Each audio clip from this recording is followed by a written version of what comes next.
रवि अपनी दादी के साथ चूल्हे के पास बैठा हाथ सेक रहा था और दादी बैठे बैठे चूल्हे पर चढ़ी बड़ी सी कढ़ाई में करछी चला रही थी। दादी दादी क्या बना रही हो? ये हलवा। हलवा? हाँ। वाह, पर दादी किस चीज का हलवा? दादी प्यार से मुस्कुराकर रवि की ओर देखती है। ये है मिट्टी का हलवा। मिट्टी का? रवि ये सुनते ही एकदम से अपनी आंखें बड़ी कर लेता है और मुंह एकदम चौड़ा खोल लेता है।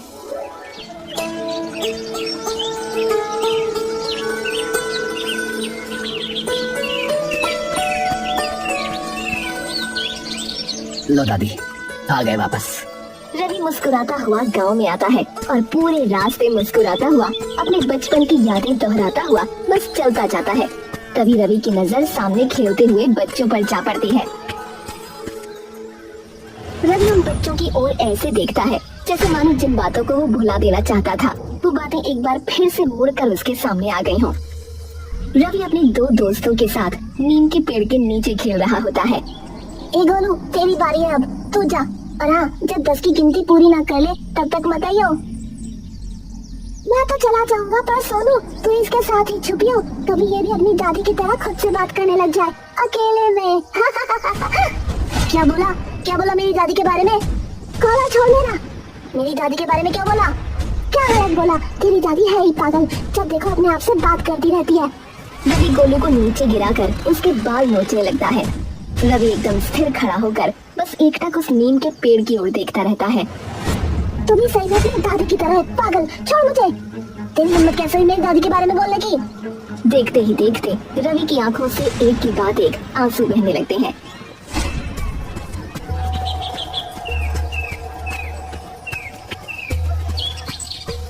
दरवाजा खुलता है और सीधी सूरज की रोशनी उस टूटी फूटी झोपड़ी पर पड़ती है। रवि अंदर आता है।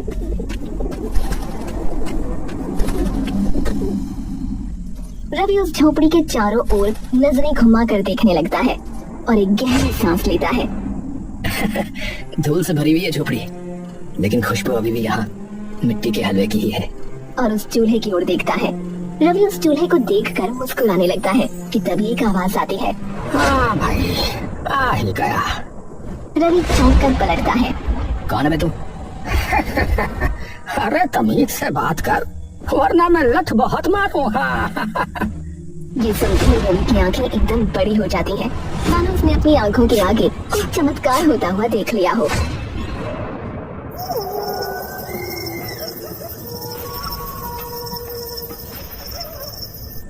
रवि अपनी दादी के साथ लेटा हुआ सो रहा है।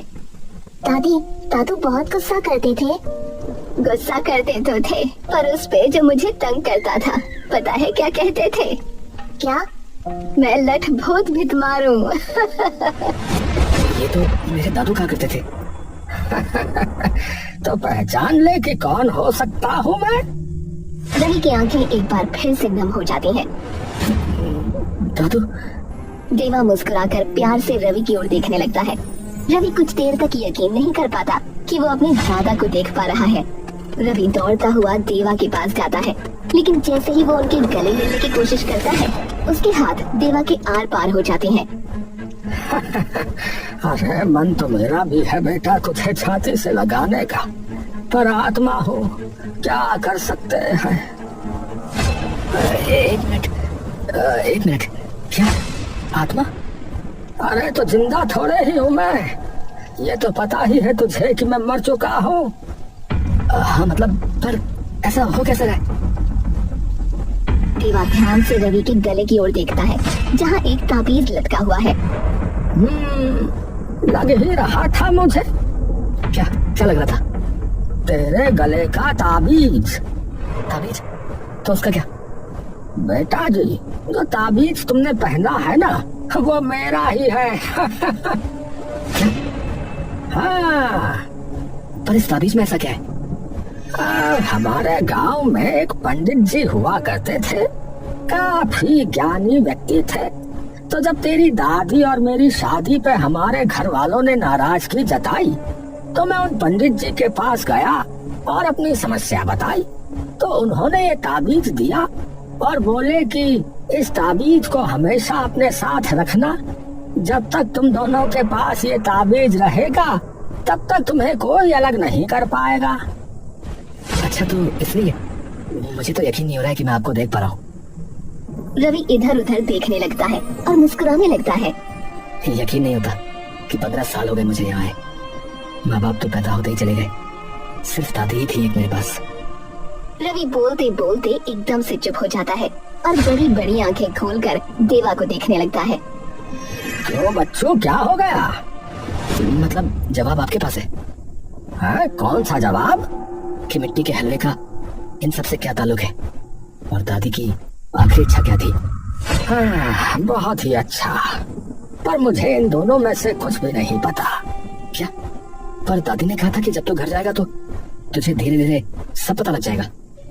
हाँ, धीरे धीरे ना, एकदम से थोड़े ही। तो आप मदद तो कर सकते हो। हाँ, वो मैं कर दूंगा। ठीक है, तो कल सुबह से शुरू करेंगे। अभी मैं यहाँ सफाई करके सो रहा हूँ, बहुत ज्यादा थक गया आज तुम्हें।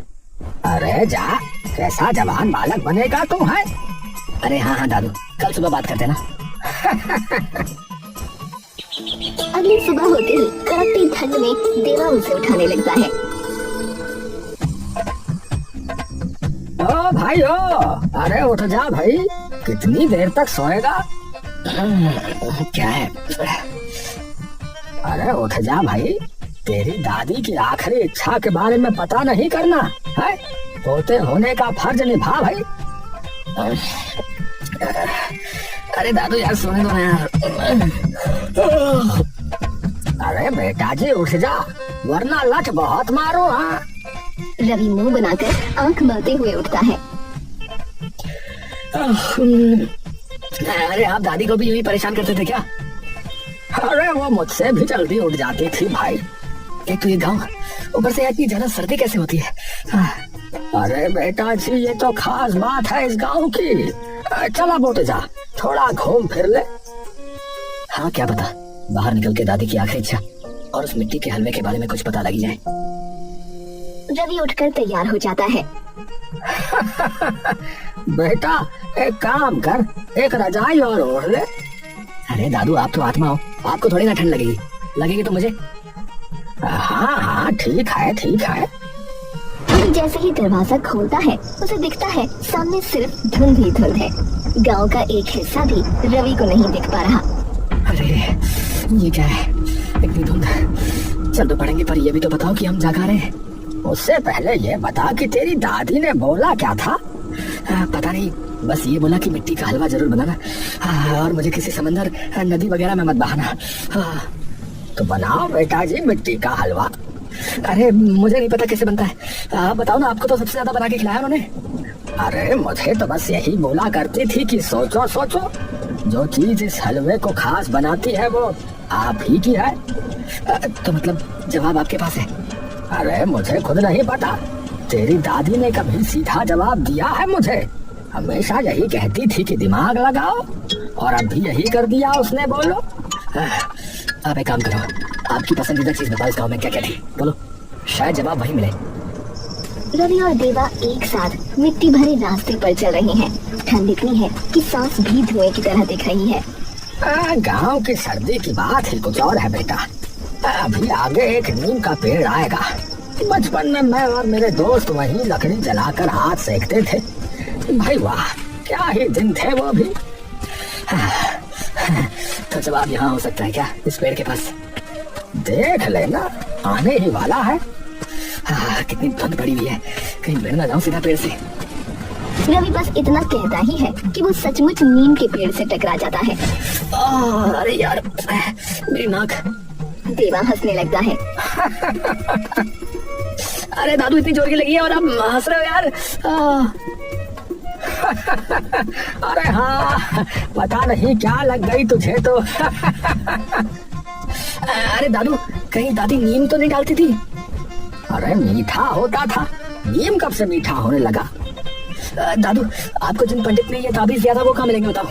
अब वो तो अब पता नहीं बेटा, जिंदा होंगे भी या नहीं। बाकी गांव के मंदिर में रहते थे वो तो। चलो फिर वहीं जाके देखते हैं।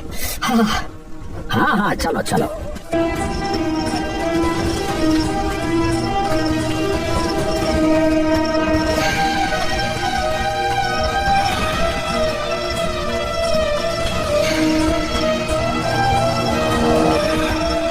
रवि और देवा मंदिर पहुंचते हैं।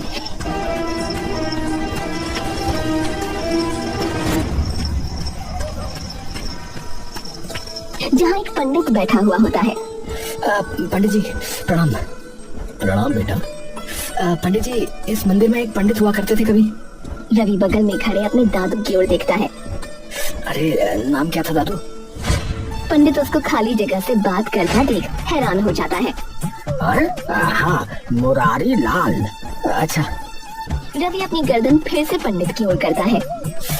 मुरारी लाल नाम था उनका पंडित जी। अरे उनका तो कई सालों पहले देहांत हो गया था बेटा। अच्छा चलो ठीक है, धन्यवाद पंडित जी। ठीक है, खुद सही बातें कर रहा है। गोलू की नजर तभी रवि पर पड़ती है, जो वहाँ खड़ा खुद से बात कर रहा होता है। अरे रवि। रवि पलटकर गोलू की ओर देखता है। अरे गोलू, अरे भाई तुझे भी लग गई अपनी दादी की बीमारी है। अरे अकेले खड़ा खड़ा अब तू भी बातें करने लग गया। लगता है भैया खानदानी बीमारी है, पागल बन गई। अरे दादी आधी पागल और पोता पूरा का पूरा। अरे तेरे मारो लट है। अरे रवि इसको। रवि तभी गोलू की तरफ कूद कर उसके मुंह पर जोर से एक मुक्का मारकर उसे नीचे गिरा देता है। अबे वो धरती पे बोझ, इंसानियत पे पड़े हुए 200 किलो के पत्थर है। तू मुझे पागल कह रहा है? लगता है तूने कभी खुद को नहीं देखा। और अब की बार मेरी दादी के बारे में कुछ बोला ना तो लट बहुत मारू मैं। शाबाश मेरे शेर। रवि अपने दादा की तरफ देखकर मुस्कुराने लगता है, देवा के साथ हंसते हुए, और आसपास खड़े सभी लोगों के मुंह बंद करके वहाँ से चला जाता है।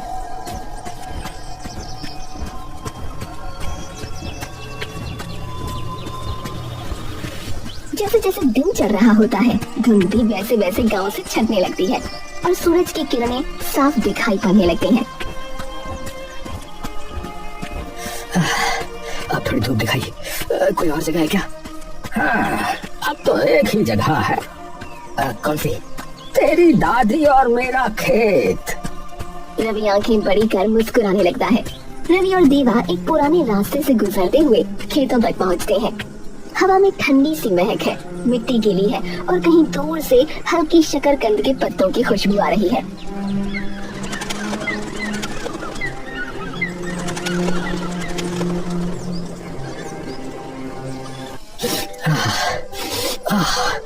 बिल्कुल वही खुशबू।